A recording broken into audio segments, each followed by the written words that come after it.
आमने सामने आता कोण कोणाचा डिपॉझिट जप्त करते ते कळेल आता तुम्हाला.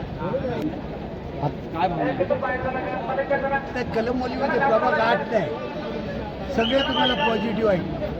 हे तुम्हाला हमखास खात्री आजच्या तुम्ही पाहिलं असेल मिरवणूक कशी निघाली. लोकांचं आहे, लोक आहेत, आपल्याला लोकांना बदल पाहिजे.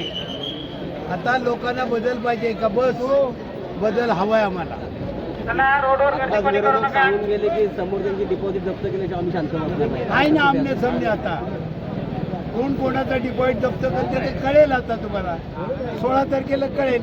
यावेळी अजेंडा काय काय विकासाचे कोणते मुद्दे यावेळी नागरी सेवा पहिल्या प्रथम पाण्याचा प्रश्न आपला पनवेल महापालिका घेतला. सिवरेज लाईन, जे पावसाळ्यामध्ये पूर येतंय ते पुराचं निवारण, हे असे सगळे वस्तू आमच्याकडे आहेत. सुदाम भाईंनी पण सांगितलं ठेकेदार यावेळी निवडून द्यायचे ना. आता ती जनता बघेल कसं ठेकेदार येतात, निवडून जातात आणि काय करतात ती जनता बघेल. ठीक आहे सर, थँक्यू.